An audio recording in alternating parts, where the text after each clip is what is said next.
Aujourd'hui, nous allons parler de l'esprit de séduction parce que je pense qu'il faut savoir qui il est pour savoir s'en protéger. La parole de Dieu nous dit dans 1 Timothée chapitre 4 verset 1 « Mais l'Esprit dit expressément que dans les derniers temps, quelques-uns abandonneront la foi pour s'attacher à des esprits séducteurs et à des doctrines de démons. » Ce qu'il faut savoir, c'est que l'art de séduire n'est pas nouveau. La Bible, dans son ensemble, fait souvent référence à cet esprit qui est néfaste et qu'est la séduction. Et il est à l'origine, d'ailleurs, du premier péché que l'humanité eut connu. Et nous savons bien, c'est dans le jardin d'Éden où Ève fut séduite par le serpent. Donc cet esprit de séduction existe depuis le début du monde. Et bien souvent, séduction, d'ailleurs, rime avec mensonge. Si nous traversons la parole de Dieu, nous voyons bien que séduction vraiment est aussi synonyme de mensonge. Nous vivons actuellement dans l'ère du paraître et la visualisation. Tout ce qui est visible et qui flatte le regard est bon. Nous jugeons les gens selon leur apparence, selon ce qu'ils peuvent dégager, leur manière d'être. Jamais d'ailleurs le monde de la mode, de la beauté, les médias en tout genre n'ont fait autant recettes. Sans oublier tout ce qui circule sur nos écrans, télévision, smartphone, ordinateur, tablette et bien sûr tout ce qui peut circuler sur nos réseaux sociaux, sur tous nos programmes mis à notre disposition. Et il y a même certaines sectes et philosophies aujourd'hui qui ne se cachent même plus pour diffuser des messages qui peuvent paraître séduisants. Donc ce que nous nous rendons compte là, c'est que l'esprit de séduction, il est partout. L'esprit de séduction est un esprit très dangereux et la séduction est un procédé diabolique. Dieu ne séduit jamais un homme ou une femme pour l'attirer à lui. Par contre, le procédé du séducteur consiste à cacher ses motivations pour amener dans son piège ou attirer à lui afin de mieux dévorer ses victimes, c'est-à-dire que la séduction a constamment agi pour éloigner les hommes de Dieu afin de les amener sous le pouvoir du malin. Donc pourquoi ? Parce que la séduction attire et fait perdre tout bon sens. Alors, c'est difficile parfois de s'en sortir et on peut se rendre compte même que dans certaines situations, on est tellement pris au piège que c'est impossible de pouvoir s'en sortir. Lorsque les disciples demandèrent à Jésus quel serait le signe de son avènement et de la fin du monde, parmi plusieurs signes, le premier que Jésus annonce est celui de la séduction. Que dira-t-il à ses disciples dans Matthieu chapitre 24, versets 4 et 5 ? Jésus leur répondit, « Prenez garde que personne ne vous séduise, car plusieurs viendront sous mon nom, disant « C'est moi qui suis le Christ », et ils séduiront beaucoup de gens. » La séduction est citée par Jésus parmi les signes importants qui précèdent son retour. Donc je pense que si le Seigneur a insisté par rapport à ça, c'est que nous devons y porter attention et être encore plus vigilants, nous qui sommes les chrétiens de la dernière heure. Et il en parle à 3 reprises dans son discours, justement dans Matthieu au chapitre 24, donc dans les 2 versets que nous venons de lire. Deuxièmement, il en parle Matthieu chapitre 24, verset 11, où il dit « Plusieurs faux prophètes s'élèveront et ils séduiront beaucoup de gens ». Et il en parle aussi dans Matthieu chapitre 24, versets 23 à 26.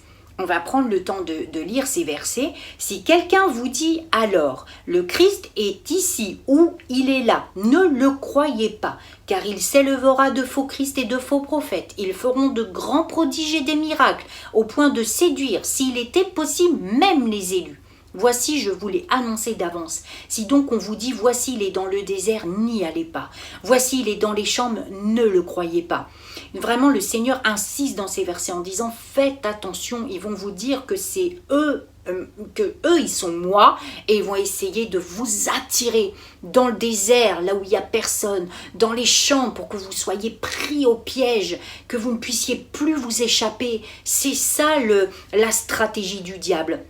Donc Jésus parle non seulement de discours ou d'enseignements en plus apportés en son nom, mais aussi de grands prodiges et des miracles qui les accompagneront et qui feront déplacer beaucoup de gens tellement avides de choses étonnantes. Nous savons bien que l'être humain a soif du surnaturel, du spirituel, et il aime tout ce qui est spectaculaire, ça le passionne, c'est quelque chose qui l'attire, et le diable ça le sait. Et c'est pour ça d'ailleurs que le diable ne va pas utiliser cette arme d'esprit de séduction uniquement dans les discours et dans l'enseignement, mais aussi il va vouloir aussi se mettre en avant en faisant des prodiges et des miracles. Donc le Seigneur insiste sur le danger d'être séduit, et nous l'avons bien compris, disant que des gens viendront en son nom et parfois se présenteront même comme lui, des faux prophètes, des faux Christ accomplissant des grands prodiges et des miracles, faisant croire qu'il est dans tel ou tel autre endroit. Et là, le Seigneur nous dit, attention, vous êtes vraiment en danger si vous ne prenez pas garde à tous ces faux Christ et à ces faux prophètes qui chercheront à vous séduire. Donc, ils séduiront beaucoup de gens, car ils se présentent comme des vrais prophètes. Jésus donc nous met en garde en dénonçant la vraie personnalité des séducteurs, qui est, gardez-vous des faux prophètes, ils viennent à vous en vêtements de brebis, mais au-dedans ce sont des loups ravisseurs. Matthieu 7, verset 15. Déguisés, donc tout ce qui est déguisé, caché, quand on se cache, généralement c'est parce que derrière il y a du mensonge et forcément c'est malveillant. Donc il nous exhorte à la vigilance, à la prudence et bien évidemment au discernement. Nous en tant que chrétiens, nous devons avoir du discernement. Et encore plus aujourd'hui, sagesse, discernement, vigilance, prudence. C'est ça que le Seigneur veut que nous soyons. On ne doit pas être des chrétiens naïfs. Il faut faire attention là où on met les pieds. Et qui vient à nous avec un discours séducteur. Soyez sur vos gardes, je vous ai tout annoncé d'avance. Le Seigneur nous a dit, je vous ai tout annoncé d'avance dans Marc chapitre 13 verset 23. Il a dit, moi je ne suis pas parti en vous cachant certaines choses, je vous ai dit la vérité, je vous ai tout annoncé d'avance. Donc maintenant, prenez garde à ce que je vous ai dit et prenez bien tout l'équipement nécessaire pour faire face à tous les dangers qui vont se présenter devant vous. Alors, quels sont ceux qui peuvent être trompés ou séduits ? En premier lieu, moi je dirais, c'est ceux qui manquent de prudence, de vigilance. Les gens crédules, alors qui croient tout sans examen, c'est ce qu'on disait là à l'instant. Dans Proverbes au chapitre 14, verset 15, la Bible dit « L'homme simple croit tout ce qu'on dit, mais l'homme prudent est attentif à ses pas ». Donc effectivement, nous pouvons tous à un moment donné manquer de vigilance et je crois qu'on est tous concernés par ça, de vigilance, de prudence, de discernement. On baisse un peu la garde et là, on est beaucoup plus vulnérable et l'esprit de séduction peut plus facilement se permettre de venir pour tenter de nous séduire. Donc attention, dans ces temps de la fin, de bien analyser avec un regard vraiment affûté ce qui se fait, ce qui se dit. Donc je ne dis pas qu'il faut se méfier de tout et soupçonner tout le temps le mal, mais il faut prendre beaucoup de recul et demander au Saint-Esprit un éclairage qui nous donne le discernement pour savoir ce qui est bon, de ce qui est mauvais, de ce qui est vérité, de ce qui est mensonge, de ce qui est pour nous et pas pour nous. Donc voilà, et le Seigneur nous met aussi en garde parce que ça peut venir aussi de l'intérieur. Les faux prophètes exercent à l'extérieur, mais aussi au sein de nos églises. Donc il faut faire très attention. De toute façon, même la prophétie est analysée de toute façon, même si elle vient d'un prophète, je dirais, de Dieu. Donc attention, vraiment, afin qu'on ne laisse pas nos émotions et notre chair nous influencer parce qu'elles vont forcément nous tromper. Donc il faut vraiment être spirituel et demander au Saint-Esprit un éclairage si on n'a pas le discernement, si on pense manquer de vigilance. Donc ceux qui manquent de maturité et de jugement spirituel, ça c'est la deuxième catégorie de personnes. Le jugement spirituel, c'est le discernement. Éphésiens chapitre 4 verset 14, la Bible dit « Afin que nous ne soyons plus des enfants flottants et emportés à tout vent de doctrine par la tromperie des hommes, par leur ruse dans le moyen de séduction. » Et ça, c'est important comme verset parce que ça veut dire qu'à un moment donné, si on n'est pas solide, si notre foi n'est pas affermie, si on n'est pas mûr et qu'on manque de discernement, on va se laisser complètement avoir et on va aller vers la droite, on va aller vers la gauche et à un moment donné, on va être complètement perdu, on ne saura même plus où on est. Donc attention, demandons au Saint-Esprit de nous donner du discernement et bien sûr, grandissant dans notre marche, devenons vraiment des chrétiens matures. La troisième catégorie de personnes, c'est ceux qui sont faibles, charnels et bornés. Donc on peut retrouver dans 2 Timothée chapitre 3 verset 6 le verset qui nous explique cela. Donc ceux qui sont faibles, charnels et bornés, et forcément c'est ceux qui vont plutôt être influencés par leurs émotions, par leur chair, et du coup qui sont trompés. Là forcément l'esprit de séduction est leur cible. Quatrième catégorie de personnes, c'est ceux qui sont entêtés dans leurs erreurs, endurcis dans le cœur. Attention à l'orgueil, mes bien-aimés, parce qu'on pourrait faire tout un enseignement sur l'orgueil, et parce que l'orgueil, il est aussi partout. Et l'orgueil nous attire vers tout ce qui n'est pas vérité, il faut faire attention. L'orgueil, nous le savons, c'est un esprit aussi très néfaste et très dangereux. Ils ont l'intelligence obscurcie, ils sont étrangers à la vie de Dieu à cause de l'ignorance qui est en eux, à cause de l'endurcissement de leur cœur, nous dit la parole dans Éphésiens chapitre 4 verset 18. Donc attention, attention.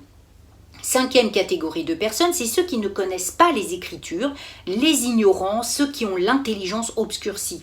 Alors eux, ils sont étrangers à la vie de Dieu à cause de l'ignorance qui est en eux, à cause de l'endurcissement de leur cœur.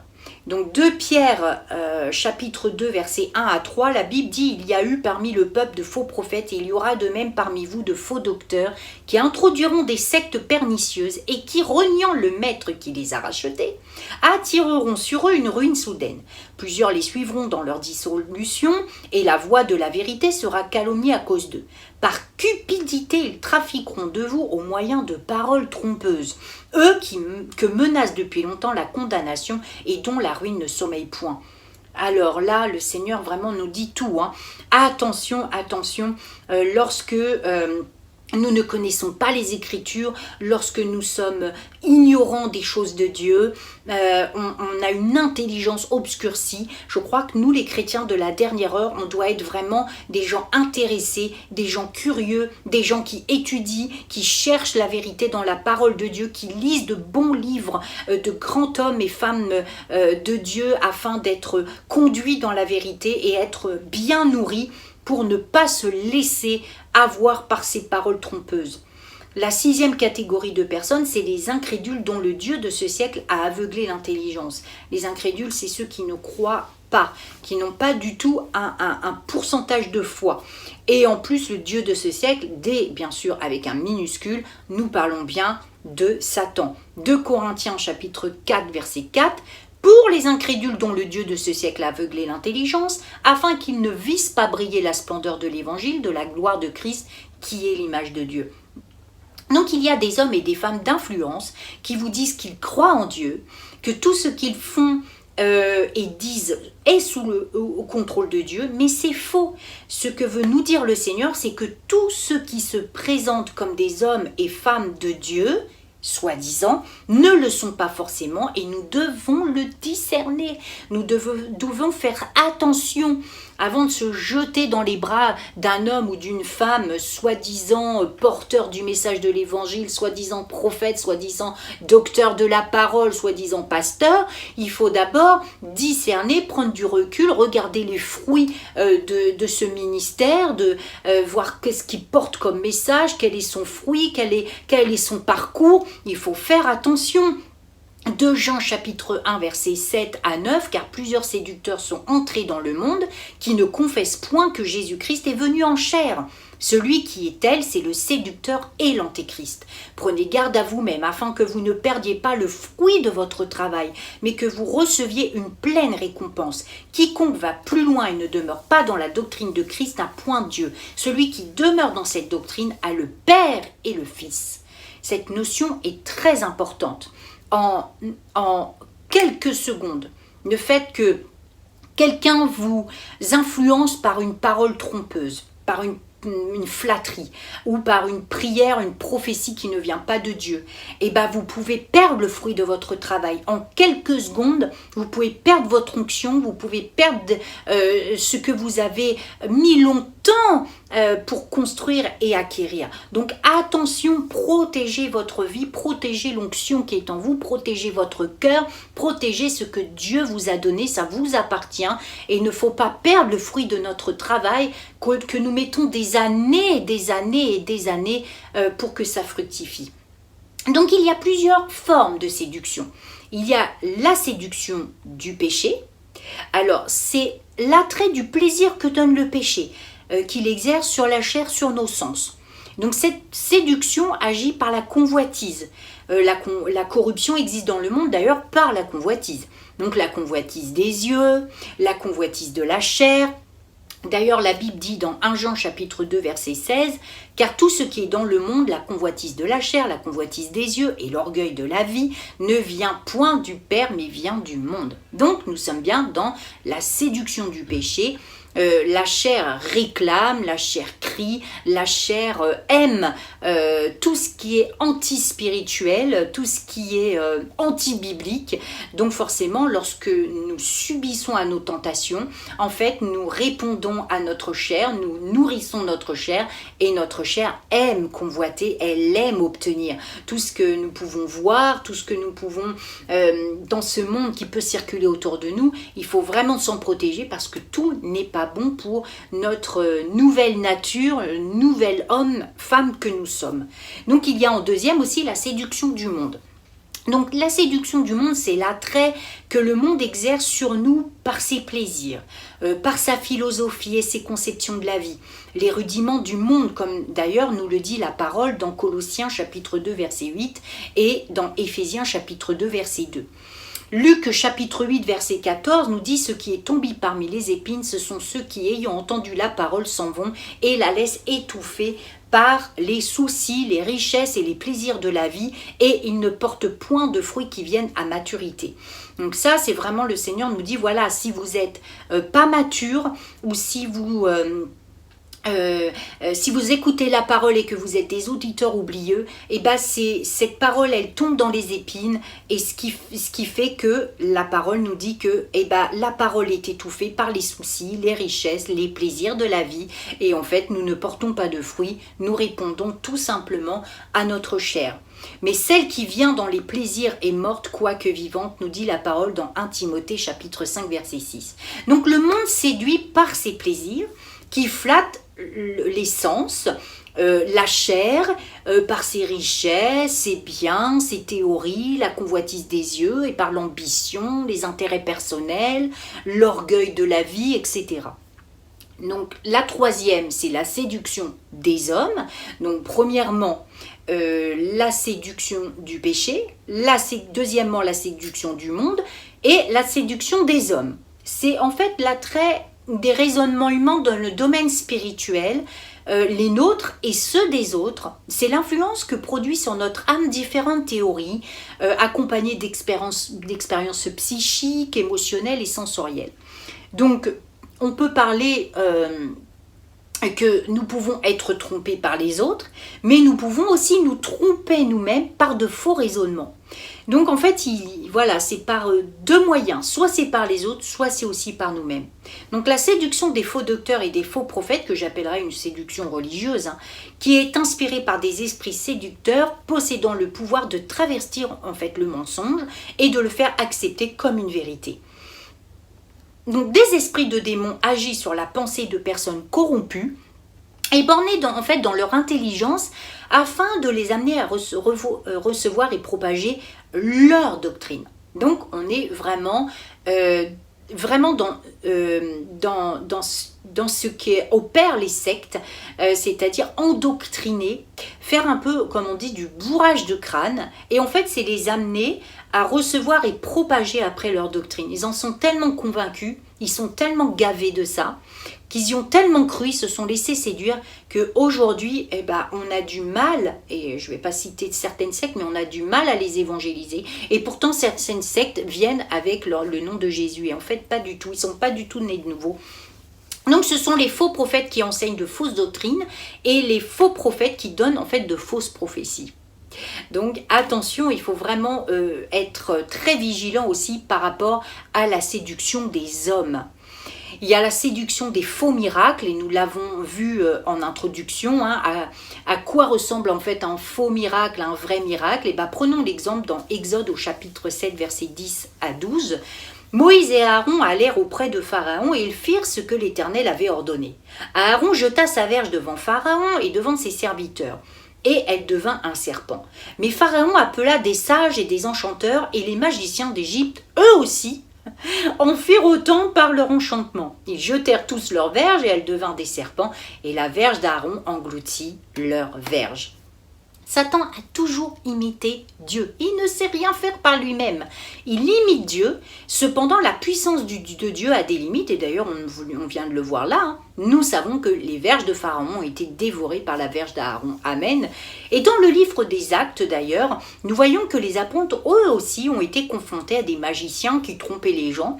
Et le livre des Actes des apôtres cite d'ailleurs plusieurs magiciens. Mais on va forcément pas les développer parce qu'on aurait tellement de choses à dire. Mais par contre, j'ai pris quand même un exemple pour que ça nous parle. Dans Actes chapitre 8, versets 9 à 12, il y avait auparavant dans la ville un homme nommé Simon qui, se donnant pour un personnage important, exerçait la magie et provoquait l'étonnement du peuple de la Samarie.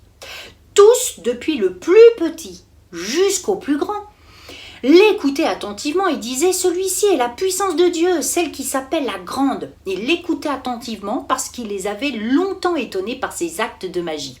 Mais quand ils eurent cru à Philippe qui leur annonçait la bonne nouvelle du royaume de Dieu et du nom de Jésus-Christ, hommes et femmes se firent baptiser. Waouh! Dieu a renversé la situation.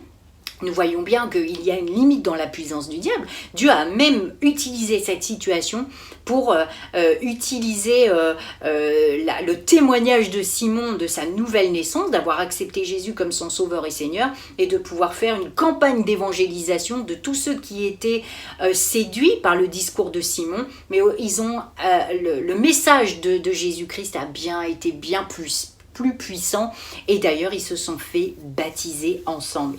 Donc des exorcistes se faisaient aussi passer pour des envoyés de Dieu, mais nous savons comment cela s'est terminé. Dieu ne permettant pas que sa parole soit détournée, il ne supporte pas ça, donc il y a forcément un moment donné où il renverse les plans de l'ennemi. Le livre des Actes nous apprend vraiment que des sorciers magiciens, par des actes puissants, peuvent se faire passer pour des envoyés de Dieu. Et nous en avons des exemples dans l'Ancien comme dans le Nouveau Testament. Et d'ailleurs, il en est de même pour Moïse qui a été confronté aux enchantements des magiciens d'Égypte. Et on peut relire aussi dans Exode l'histoire de Moïse. Et face à Pharaon, face à cette culture et ces traditions, religions égyptiennes, c'était quand même très compliqué. Les enchantements, les actes de magie produisent le faux miracle, ça il faut le savoir, et je pense qu'il faut être au courant de ça. Les nations sont séduites par les enchantements de la grande prostituée, nous dit l'Apocalypse chapitre 18 verset 23. Donc en fait les enchanteurs, au même titre que les devins, magiciens et autres sorciers, opèrent des miracles par des actes de magie, de sorcellerie et des sortilèges. Donc les choses ne changent pas aujourd'hui, et des magiciens, des faux prophètes, des personnes se font encore passer pour des serviteurs de Dieu qui opèrent exactement de la même façon. Il n'y a rien de nouveau de toute façon. Dans les stratégies du diable, on ne voit jamais d'innovation. Comment les choses ont été faites et annoncées dans la parole et ce qu'on aurait pu voir dans les années, les siècles passés, c'est exactement la même chose aujourd'hui, peut-être différemment avec d'autres moyens, mais en fait il n'y a rien de nouveau par rapport à ça. Alors ça nous permet aussi de pouvoir plus facilement les détecter. Donc miracles, actes étonnants, phénomènes surnaturels, paroles prophétiques apparemment vraies, enseignements s'appuyant sur des passages bibliques, on détourne le sens ou le but, qu'en fonction de comment ça peut arranger, flatter, séduire les gens, on détourne forcément le sens de la parole de Dieu. Si ces faux prophètes parlaient de la vérité, enseignaient vraiment la vérité et vraiment la parole de Dieu, forcément, ils ne pourraient pas séduire les gens, parce que la vérité, généralement, ça ne nous séduit pas, ça nous secoue un peu, donc non, forcément, eux, ils ne vont pas prêcher la vérité, donc ils détournent le sens de la parole, le but de la parole, pour flatter et séduire les gens. Donc ce que nous appelons les faux miracles peuvent être en réalité des miracles, incontestables même, mais ils sont produits par la puissance de Satan et parfois même au nom de Jésus. vous verrez qu'il y en a qui disent « moi je pratique telle et telle pratique et je crois que c'est Jésus qui m'utilise, qui m'a donné un don formidable pour le faire, etc. » Et vous vous rendez compte que ces personnes ne sont pas nées de nouveau et ne savent pas qui est Jésus. Et d'ailleurs Jésus dira je ne vous connais pas, vous dites serviteur, vous dites que vous portez mon nom, mais moi je ne vous connais pas. Donc attention, il faut vraiment discerner si la personne est vraiment née de nouveau, s'il y a un changement dans sa vie et ce qu'elle fait est vraiment biblique. Donc la Bible parle dans 2 Thessaloniciens chapitre 2 versets 9 et 10 de l'apparition en fait de cet impie qui se fera par la puissance de Satan avec toutes sortes de miracles, de signes et de prodiges mensongers et avec toute la séduction de l'iniquité pour ceux qui périssent parce qu'ils n'ont pas reçu l'amour de la vérité pour être sauvés. Matthieu chapitre 24 verset 24, car il s'élèvera de faux Christ et de faux prophètes, ils feront de grands prodiges et des miracles au point de séduire s'il était possible même les élus. Rappelez-vous, c'est ce que nous avons lu tout en début de cette étude. Et Apocalypse 13 verset 13, elle opérait de grands prodiges même jusqu'à faire descendre du feu du ciel sur la terre à la vue des hommes. Donc vous voyez, il faut croire que, si on voit des miracles, si on voit des prodiges, il faut croire et se dire ce n'est pas forcément toujours de Dieu. C'est ça le surnaturel, et il ne faut pas être naïf par rapport à ça. C'est aussi pour nous en protéger, il faut être vraiment au clair avec ça. Et il y a la séduction spirituelle, donc qui est la 4e séduction, c'est l'attrait que produit sur notre esprit les fausses doctrines inspirées par les esprits séducteurs, souvent accompagnées d'ailleurs de miracles et de prodiges dont la source est diabolique comme nous venons de voir. Donc il y a 3 sources de phénomènes surnaturels que nous connaissons ou pas, mais en tout cas il y a ce qui vient de Dieu, ce qui vient de Satan et ce qui vient de l'esprit humain. Alors tout l'aspect psychisme. Alors ce qui vient de Dieu est produit par l'esprit de Dieu, donc cela dépend non pas de notre propre énergie ou pouvoir, mais uniquement de la volonté de Dieu. D'ailleurs dans Zacharie chapitre 4 verset 6, la Bible dit « Alors il reprit et me dit, c'est ici la parole que l'Éternel adresse à Zorobabel, ce n'est ni par la puissance ni par la force, mais c'est par mon esprit, dit l'Éternel des armées. » Vous voyez bien que humainement, on est limité et qu'on ne peut pas aller au-delà. C'est l'Esprit du Seigneur qui nous aide à accomplir ou à parler avec efficacité, avec onction, accomplir des prodiges et des miracles. C'est l'Esprit de Dieu, ça n'a rien à voir avec notre pouvoir, notre énergie ou quoi que le mot que vous puissiez utiliser. Dans 1 Corinthiens chapitre 2 verset 4, « Et ma parole et ma prédiction ne reposaient pas sur les discours persuasifs de la sagesse, mais sur une démonstration d'esprit et de puissance. » Tout est recentré sur la puissance de Dieu. Et nous ne pouvons rien faire. Donc ce qui vient de l'esprit humain, c'est tout ce qui est produit par l'excitation mentale, psychique, la mise en condition, la recherche d'une certaine ambiance, l'influence psychologique et psychique des paroles répétitives, comme une sorte de récitation mécanique, parfois accompagnée de musique rythmique, d'une certaine gestuelle, affectant la partie émotionnelle et sensorielle de notre nature humaine. Donc ça, c'est tout ce qui vient de l'esprit humain et tout ce qu'a soif aussi l'esprit humain quand on cherche le spirituel, parce que nous sommes esprit et quand on n'a pas reçu Jésus, on a soif du spirituel, donc on le cherche là où on pense, là où c'est bien, là où on pense que c'est bien et en fait c'est diabolique. Donc ce genre de comportement produit une sorte d'hypnose, d'évasion mentale, du rêve, de désordre, beaucoup d'agitation et d'extravagance, mais aussi bien des désillusions, nous le verrons après. Donc ce qui vient de Satan, c'est l'œuvre du prince des ténèbres et des démons dans le but d'égarer par la séduction et de les perdre. Donc ce qui vient du diable produit les divisions, l'abandon d'une foi saine, l'égarement dans des enseignements pernicieux, la ruine, etc. Donc les phénomènes en fait parapsychiques d'origine inexpliquée peuvent provenir de forces psychiques ou diaboliques. Alors c'est ce que je voulais vous expliquer. L'hypnose et certaines pratiques comme le yoga, la sophrologie, la méditation transcendantale qui plonge l'esprit dans un espace de vide, d'absence de contrôle, de flottement qui peuvent engendrer des visions ou autres phénomènes paranormaux, des hallucinations, voix ou gestes automatiques comme les écritures. Donc soyons aussi sur nos gardes quant à certaines pratiques de guérison les guérisseurs de toutes sortes, pas seulement les marabouts sorciers connus, mais aussi certaines affirmations des dons de voyance, utilisant le pendule, opérant par des passes magnétiques ou autres pratiques occultes. Donc nous pouvons reconnaître rapidement ce qui vient du diable, parce que tout ce qui produit les divisions, l'abandon d'une foi saine, le péché, l'égarement dans des enseignements pernicieux, la ruine, il est celui qui sème livré dans le champ. Donc c'est tout ce qui est mauvais et tout ce qui n'est pas du tout biblique. Et je pense que quand on a l'éclairage du Saint-Esprit, une certaine maturité, un certain discernement, on peut détecter cela. On sait qu'il y a quelque chose de douteux là-dessus. Et on s'écarte de toute pratique. Alors, même si aujourd'hui la médecine utilise des pratiques comme l'hypnose, la sophrologie, la méditation, le yoga, alors maintenant on le voit partout, même dans nos écoles, ça ce sont des pratiques diaboliques. C'est diabolique et nous venons de l'expliquer. Il faut vraiment s'en écarter et s'en protéger. Ça ouvre des portes spirituelles et le diable peut avoir après aura de toute façon une patte sur vous et pourra faire ce qu'il a envie de faire. Donc attention, vous allez vous dire c'est bizarre, j'ai des douleurs alors qu'avant j'en avais pas, j'ai des insomnies alors qu'avant je dormais très bien, je fais des cauchemars alors avant j'en faisais pas, dans mon couple plus rien va, j'ai perdu mon travail. Il y a forcément quelque chose de mauvais qui va se passer dans votre vie. Donc attention à toutes ces pratiques.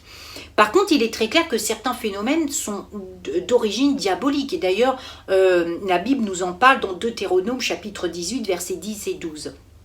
Et d'ailleurs, qu'on ne trouve chez toi personne qui fasse passer son fils ou sa fille par le feu, personne qui exerce le métier de devin, d'astrologue, d'augure, de magicien, d'enchanteur, personne qui consulte ceux qui évoquent les esprits ou disent la bonne aventure, personne qui interroge les morts, car quiconque fait ces choses est en abomination à l'Éternel, et c'est à cause de ces abominations que l'Éternel, ton Dieu, va chasser ces nations devant toi. Donc le Seigneur nous avertit dans l'Ancien Testament, qui sont encore d'actualité aujourd'hui. Donc vous voyez bien que la parole de Dieu est vraiment aussi prophétique par rapport à nous avertir à tout ce qui pourrait nous mettre en danger. Donc s'il s'élève au milieu de toi un prophète ou un songeur qui t'annonce un signe ou un prodige, et qu'il y ait accomplissement du signe ou du prodige dont il t'a parlé en disant « Allons auprès d'autres dieux, des dieux que tu ne connais point, et servons-les » tu n'écouteras pas les paroles de ce prophète ou de ce songeur, car c'est l'Éternel votre Dieu qui vous met à l'épreuve pour savoir si vous aimez l'Éternel, votre Dieu, de tout votre cœur et de toute votre âme, nous dit Dieu dans Deutéronome chapitre 13, versets 1 à 3. Il ne faut pas voir l'aspect négatif, le fait de dire mais comment ça se fait que nous on peut être confrontés à des choses aussi difficiles et que cet esprit de séduction peut être capable de être partout et que je puisse me retrouver dans un état de vulnérabilité et qu'il peut aussi essayer de m'atteindre. Le Seigneur dit moi voilà ce que je cherche, c'est que tu cherche à grandir, à marcher dans mes voies d'une façon affermie, en devenant un chrétien mature, désiré devenir vraiment un chrétien ferme, un chrétien fort, un chrétien affermi, pour voir si tu serais prêt à payer le prix, quitte à ce que ça soit difficile, parce qu'il va falloir rentrer dans des temps de prière, de méditation dans la parole de Dieu, jeûner, peut-être des habitudes pour votre hygiène spirituelle quotidienne, je pourrais dire ça comme ça, des habitudes que vous n'avez pas forcément mis en place, une certaine routine, et Dieu dit écoute, puisque il faut que tu te protèges de cet esprit de séduction parce que tu es en danger, mais de mort, premièrement spirituelle bien évidemment, mais aussi peut-être de mort physique, ça peut aller très loin, l'esprit de séduction par rapport à tout ce qu'on a vu, ça peut être très grave, ça ouvre de grandes portes. Donc attention, alors le Seigneur nous met à l'épreuve. Il dit, est-ce que tu es prêt à payer le prix d'être encore plus proche de moi, me prouver que tu m'aimes en étant prêt à t'armer, à te préparer, à t'équiper pour lutter contre cet esprit de séduction et ne plus te laisser balloter, te laisser la chair prendre plaisir, aller dans les attirances de ce monde et te laisser séduire tout le temps. Donc voilà ce que veut le Seigneur. Donc n'oubliez pas que la meilleure façon de lutter contre cet esprit de séduction, c'est d'abord comme nous l'avons évoqué, c'est savoir qui il est, mais je crois que maintenant nous avons bien compris. Et il faut savoir maintenant s'en protéger, c'est-à-dire demander au Saint-Esprit qu'il nous aide, qu'il nous donne le discernement, plonger nos yeux, nos méditations dans la parole de Dieu et de bons livres chrétiens, où nous allons pouvoir nous nourrir pour être plus forts et matures, et bien évidemment rester connectés avec le Seigneur, l'Évangile, connecté avec la vérité pour ne pas être tenté de se laisser séduire, flatter.